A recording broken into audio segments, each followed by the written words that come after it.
에스겔 4장을 시작으로 본격적으로 선언된 심판의 메시지는 오늘 함께 읽은 6장에서도 계속됩니다.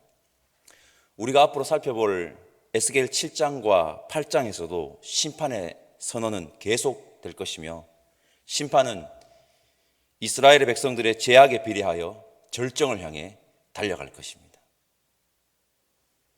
오늘 6장에서는 하나님이 왜 심판하시는지, 심판의 선언에 대한 구체적인 이유를 분명히 밝히고 있습니다. 그 이유는 산당입니다. 산당입니다. 2절과 3절 말씀 우리 함께 다시 한번 읽어보겠습니다. 인자야, 너는 이스라엘 산을 향하여 그들에게 예언하여 이르기를, 이스라엘 산들아, 주 여호와의 말씀을 들으라.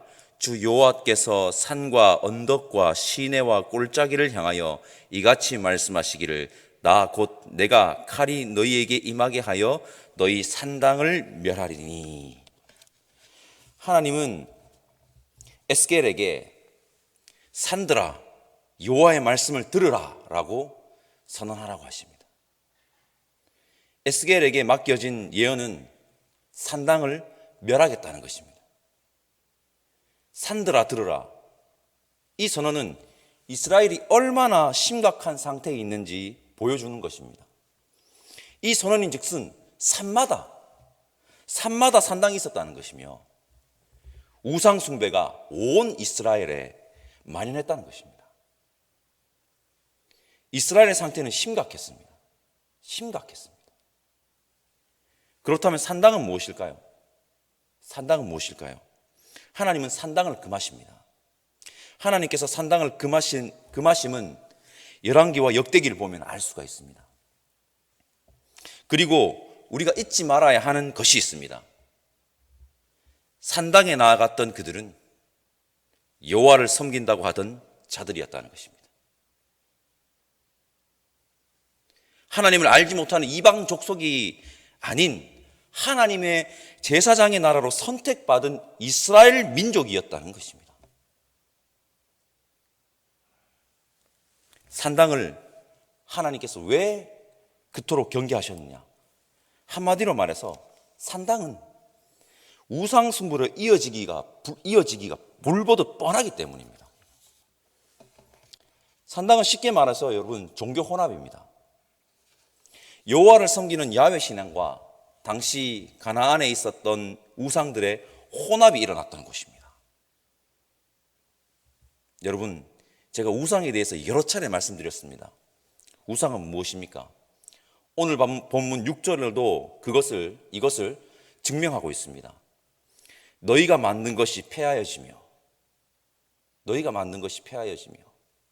우상은 인간의 욕망이 투영되어 만들어낸 눈에 보이지만 존재하지 않는 허상입니다.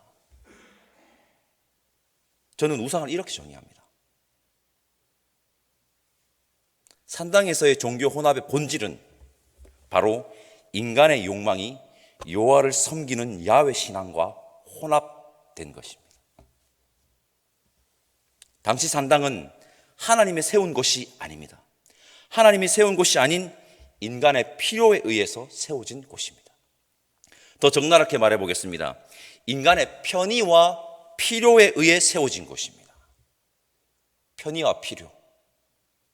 더 노골적으로 말해보겠습니다. 이해해 주십시오. 내가 잘되기 위해 하나님을 이용하는 곳이었습니다.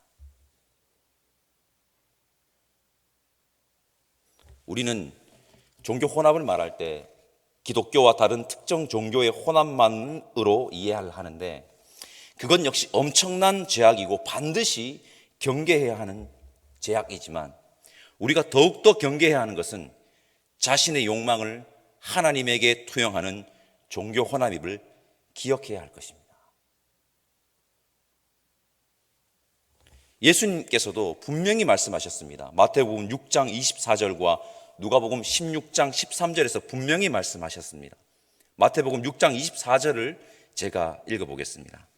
한 사람이 두 주인을 섬기지 못할 것이니, 혹은 이를 미워하고 저를 사랑하거나 혹 이를 중히 여기고 저를 경히 여김이라. 너희가 하나님과 재물을 겸하여 섬기지 못하느니라. 아멘. 하나님과 재물을 겸하여 섬길 수 없습니다. 여기서 말하는 재물은 무엇일까요? 인간의 욕망입니다. 인간의 욕망. 하나님과 재물을 겸하여 섬길 수 없는데 그 혼합이 이루어졌던 것이 바로 산당이었습니다. 산당. 우리는 우리의 욕망을 하나님께 토용한 채 하나님을 섬긴다고 착각하고 있지는 않습니까? 우리는 하나님을 편의대로 필요대로 그려놓고선 섬긴다고 착각하고 있지는 않은지 오늘 에스겔의 이 심판의 선언 앞에 우리를 제대로 한번 바라보시기를 바랍니다. 우리가 그린 하나님 아닙니다. 이것은 너무나도 심각한 죄악임을 기억합시다.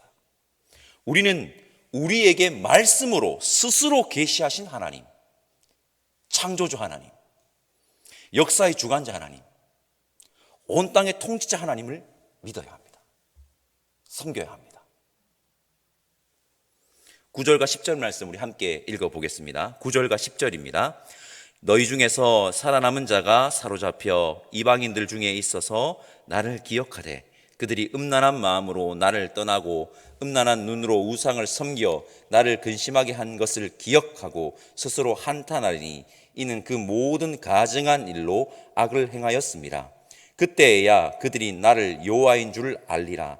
내가 이런 재앙을 그들에게 내리겠다 한 말이 헛되지 아니하니라. 9절과 10절에서 우리가 주목해서 보아야 할 단어가 3개 있습니다. 무엇이냐면 기억, 한탄, 그리고 알라입니다. 기억, 한탄, 그리고 알라입니다. 9절에서 기억이라는 단어가 2번 등장하는데 첫 번째 기억은 창조주 하나님, 역사의 주관자 하나님, 온 땅의 통치자 하나님을 기억하라는 것입니다. 두 번째는 당시 이스라엘 백성들의 죄들을 기억하라는 것입니다. 무엇이 잘못됐는지, 무엇을 잘못했는지 똑똑히 기억하라고 하나님께서 명하십니다. 그리고 한탄하라는 것입니다. 한탄하라고 합니다.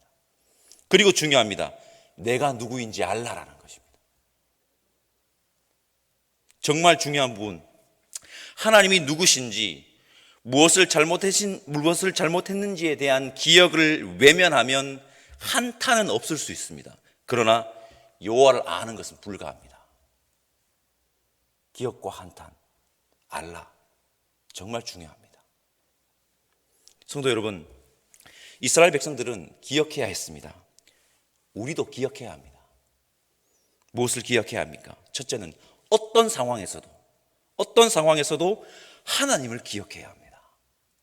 둘째, 우리를 돌아보고 우리가 무엇을 잘못했는지 우리는 똑똑히 기억해야 합니다. 그 기억이 우리를 여호와를 알게 할 것입니다. 성도 여러분, 마지막으로 주목해서 보아야 하는 구절이 바로 내가 여호와인 줄 알리라입니다. 13절과 14절 말씀을 읽어봅시다. 다시 한번 말씀드립니다. 하나님을 기억해야 하며 이스라엘 죄를 우리가 반드시 기억해야 합니다. 이 두 가지를 마음에 두고 13절과 14절 말씀 한번 함께 읽어보겠습니다.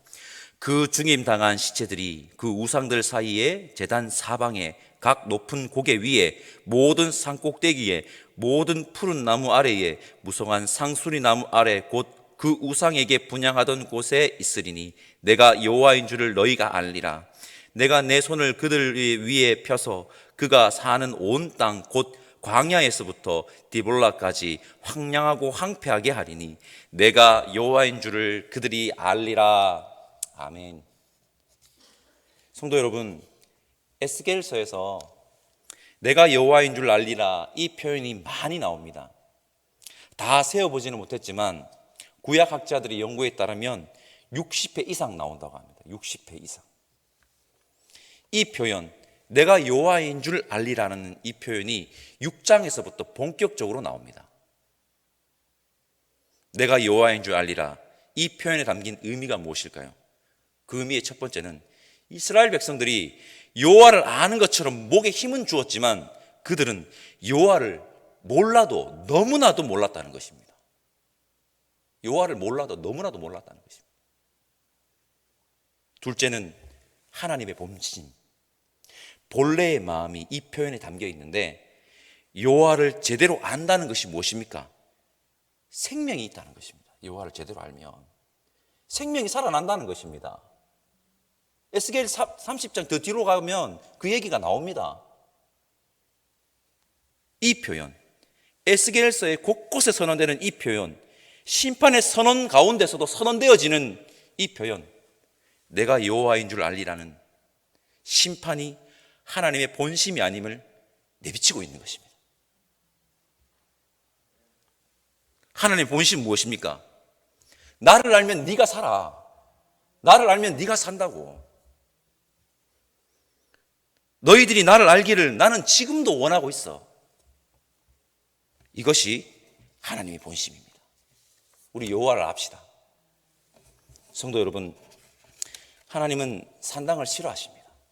산당은 종교 혼합입니다. 우리가 가장 경계해야 하는 종교 혼합은 인간의 욕망을 하나님에게 투영하는 것입니다. 성도 여러분, 우리는 하나님을 기억해야 하며 우리의 잘못 역시 외면하지 말고 반드시 기억해야 합니다. 그 기억이 여호와를 제대로 알게 할 것입니다. 에스겔서 곳곳에 나오는 내가 여호와인 줄 알리라, 이 표현은 심판이 하나님의 본심이 아니라는 것을 말하고 있는 것입니다. 하나님의 본심은 심판이 아닙니다. 여러분, 하나님의 본심은 하나님을 알아 생명을 얻는 것입니다. 여호와를 아는 저와 여러분들 되시기를 간절히 소망합니다. 기도하겠습니다. 사랑의 하나님, 감사합니다. 에스겔의 예언 앞에 우리를 세우게 하시니 감사합니다. 이스라엘 백성들이 산당을 세우고 우상을 숭배함으로 하나님의 심판을 면치 못했음을 똑똑히 바라보게 하옵소서. 거기서 멈추는 것이 아니라 우리의 모습을 돌아보고 그 어리석음을 답습하는 것이 아니라 하나님을 제대로 알아 참 생명의 삶을 살아가게 성령 하나님 인도하여 주옵소서. 감사하고 거룩하신 예수님의 이름으로 기도드립니다. 아멘. 하늘에 계신 우리 아버지, 아버지의 이름을 거룩하게 하시며 아버지의 나라가 오게 하시며 아버지의 뜻이 하늘에서와 같이 땅에서도 이루어지게 하소서. 오늘 우리에게 일용할 양식을 주시고 우리가 우리에게 잘못한 사람을 용서하여 준 것 같이 우리 죄를 용서하여 주시고 우리를 시험에 빠지지 않게 하시고 악에서 구하소서. 나라와 권능과 영광이 영원히 아버지의 것입니다. 아멘.